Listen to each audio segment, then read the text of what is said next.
Chapter 4. What John Rance Had to Tell. It was 1 o'clock when we left number 3 Lauriston Gardens. Sherlock Holmes led me to the nearest telegraph office, whence he dispatched a long telegram. He then hailed a cab and ordered the driver to take us to the address given us by Lestrade. "There's nothing like first-hand evidence," he remarked. "As a matter of fact, my mind is entirely made up upon the case. But still, we may as well learn all that is to be learned."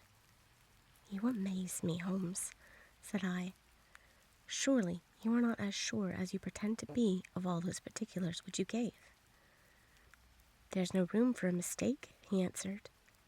"The very first thing which I observed on arriving there was that a cab had made 2 ruts with its wheels close to the curb. Now, up to last night, we have had no rain for a week, so that those wheels which left such a deep impression must have been there during the night. There were marks of the horse's hooves, too, the outline of one of which was far more clearly cut than that of the other 3, showing that it was a new shoe. Since the cab was there after the rain began, and was not there at any time during the morning, I have Gregson's word for that, it follows that it must have been there during the night, and therefore that it brought those 2 individuals to the house." "That seems simple enough," said I. "But how about the other man's height?" "Why, the height of a man, in 9 cases out of 10, can be told from the length of his stride. It is a simple calculation enough. There is no use my boring you with the figures. I had this fellow's stride both on the clay outside and on the dust within. Then I had a way of checking my calculation. When a man writes on a wall, his instincts lead him to write about a level of his own eyes. Now that the writing was just over 6 feet from the ground, it was child's play." "And his age?" I asked. "Well, if a man can stride 4.5 feet without the smallest effort, he can't be quite in the sarin yellow." That was the breadth of a puddle on the garden walk, which he had evidently walked across. Patent leather boots had gone round, and square toes had hopped over. There is no mystery about it at all. I am simply applying to ordinary life a few of those precepts of observation and deduction which I advocated in that article. Is there anything else that puzzles you?" "The fingernails and trichinopoly," I suggested. "The writing on the wall was done with a man's forefinger dipped in blood. My glass allowed me to observe that the plaster was slightly scratched in doing it, which would not have been the case if the man's nail had been trimmed. I gathered up some scattered ash from the floor. It was dark in color and flaky, such ash as is only made by a trichinopoly. I have made a special study of cigar ashes, in fact. I have written a monograph upon the subject. I flatter myself that I can distinguish at a glance the ash of any known brand, either of cigar or of tobacco. It is just in such details that the skilled detective differs from the Gregson and Lestrade type." "And the florid face?" I asked. "Ah, that was more a daring shot, though I have no doubt that I was right. You must not ask me that at the present state of the affair." I passed my hand over my brow. "My head is in a whirl," I remarked. "The more one thinks of it, the more mysterious it grows. How came these 2 men, if there were 2 men, into an empty house? What has become of the cabman who drove them? How could one man compel another to take poison? Where did the blood come from? What was the object of the murder, since robbery had no part in it? How came the woman's ring there? Above all, why should the second man write up the German word Rare before decamping? I confess that I cannot see any possible way of reconciling all these facts." You sum up the difficulties of the situation succinctly and well, he said. There is much that is still obscure, though I have quite made up my mind on the main facts. As to poor Lestrade's discovery, it was simply a blind intended to put the police upon the wrong track by suggesting socialism and secret societies. It was not done by a German. The A, if you noticed, was printed somewhat after the German fashion. Now, a real German invariably prints in the Latin character, so that we may safely say that this was not written by one, but a clumsy imitator who overdid his part. It was simply a ruse to divert inquiry into the wrong channel. I'm not going to tell you much more of the case, Doctor. You know a conjurer gets no credit when once he has explained his trick, and if I show you too much of my method of working, you will come to the conclusion that I am a very ordinary individual after all. I shall never do that, I answered. You have brought detection as near an exact science as it ever will be brought in this world. My companion flushed up with pleasure at my words, and the earnest way in which I uttered them. I had already observed that he was as sensitive to flattery on the score of his art as any girl could be of her beauty. I tell you one other thing, he said. Patent leathers and square toes came in the same cab as they walked down the pathway together, as friendly as possible, arm in arm in all probability. When they got inside, they walked up and down the room, or rather, Patent Leathers stood still while Square Toes walked up and down. I could read all that in the dust, and I could read that as he walked, he grew more and more excited. That is shown by the increased lengths of his strides. He was talking all the while, and working himself up, no doubt, into a fury. Then the tragedy occurred. I have told you all I know myself now. For the rest is mere surmise and conjecture. We have a good working basis, however, on which to start. We must hurry up, for I want to go to Halley's concert to hear Norman Neruda this afternoon.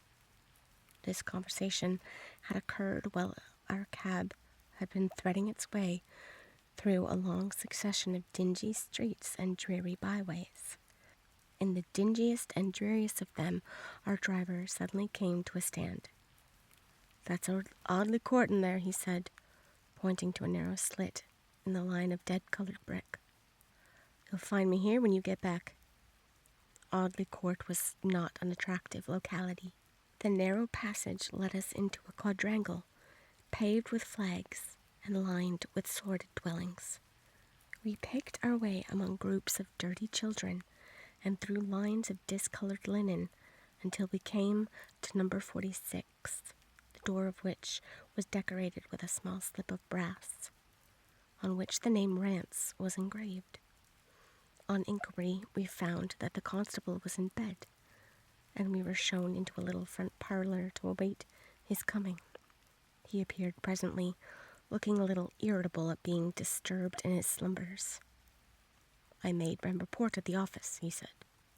Holmes took a half-sovereign from his pocket and played with it pensively. "We thought that we would like to hear it all from your own lips," he said. "I shall be most happy to tell you anything I can," the constable answered, with his eyes upon the little golden disc. "Just let us hear it all in your own way as it occurred." Rance sat down on the horse-haired sofa and knitted his brows as though he was determined not to omit anything in his narrative. "I'll tell it ye from the beginning," he said. "My time is from 10 at night to 6 in the morning. At 11 there was a fight at the White Hart, but bar that all was quiet enough on the beat. At 1 o'clock it began to rain, and I met Harry Murcher, him who has the Hollingrove beat, and we stood together at the corner of Henrietta Street, a-talkin'. Presently, maybe about 2 or a little after, I thought I would take a look around and see all that was right down the Brixton Road. It was precious, dirty and lonely. Not a soul did I meet all the way down, though a cab or two went past me. I was a-strolling down, thinking between ourselves how uncommon handy a 4 of gin hot would be, when suddenly the glint of a light caught my eye in the window of the same house. Now, I know that them 2 houses in Lauriston Gardens was empty on account of him that owns them, who won't have the drains seen to, though the very last tenant that lived in one of them died of typhoid fever. I was knocked all in a heap, therefore, at seeing a light in the window, when I suspected something was wrong. Then I got to the door. You stopped, and then you walked back to the garden gate. My companion interrupted. What did you do that for? Rance gave a violent jump and stared at Sherlock Holmes with the utmost amazement upon his features. Why, that's true, sir, he said, though how you came to know it, heaven only knows.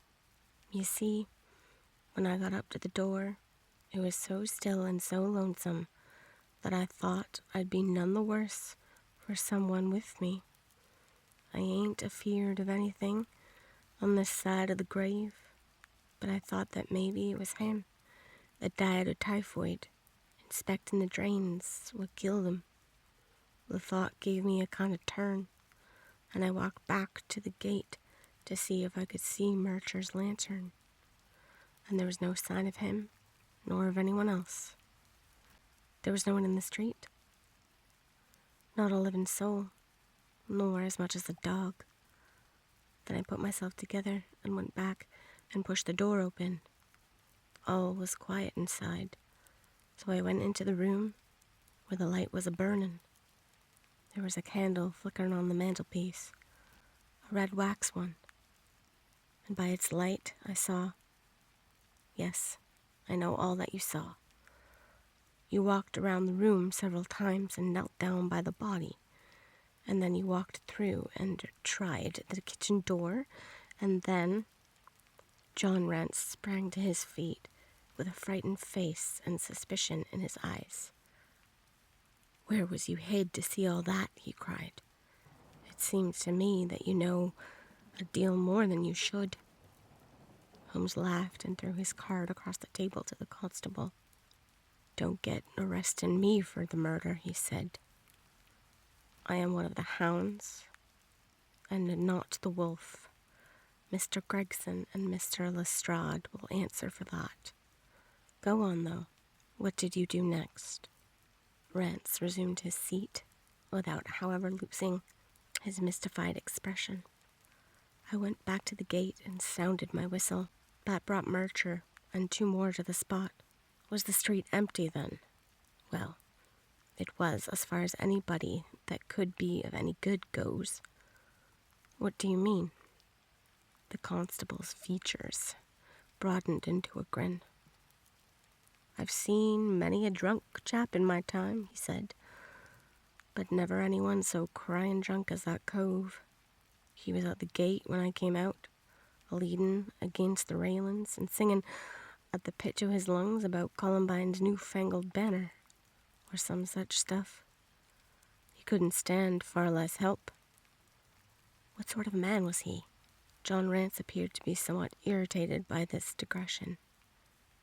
He was an uncommon drunk sort of man, he said. He'd have found himself in the station if we hadn't been so took up. His face, his dress. Didn't you notice them? Holmes broke in impatiently. I should think that I did notice him, seeing that I had to prop him up, me and Murcher between us. He was a long chap with a red face, the lower part muffled round. That'll do, cried Holmes. What became of him? We'd enough to do without looking after him, the policeman said in an aggrieved voice. I'll wager he found his way home all right. How was he dressed? A brown overcoat? Had he a whip in his hand? A whip, no. I must have left it behind, muttered my companion. You didn't happen to see or hear a cab after that? No. There's a half-sovereign for you, my companion said, standing up and taking his hat. I am afraid, Rance, that you will never rise in the force. That head of yours should be for use as well as ornament. You might have gained your sergeant's stripes last night.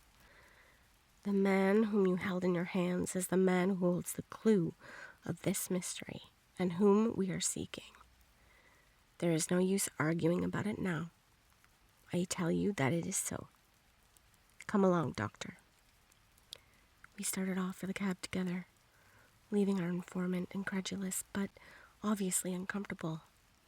The blundering fool, Holmes said bitterly, as we drove back to our lodgings. Just to think of his having such an incomparable bit of good luck and not taking advantage of it. I am rather still in the dark. It is true that the description of this man tallies with your idea of the second party in this mystery. But why would he come back to the house after leaving it? That is not the way of criminals. The ring, man, the ring. That was what he came back for. If we have no other way of catching him, we can always bait our line with the ring. I shall have him, Doctor. I'll lay you 2-1 that I have him. I must thank you for it all. I might not have gone but for you, and so have missed the finest study I ever came across. A study in Scarlet, eh? Why shouldn't we use a little art jargon? There's a scarlet thread of murder running through the colorless skein of life. And our duty is to unravel it, and to isolate it, and to expose every inch of it. And now for lunch, and then for Norman Neruda. Her attack and her bowing are splendid. What's that little thing of Chopin's she plays so magnificently? Cha-la-la-la-lira-lira-lay. Leaning back in the cab, this amateur bloodhound caroled away like a lark, while I meditated upon the many-sidedness of the human mind.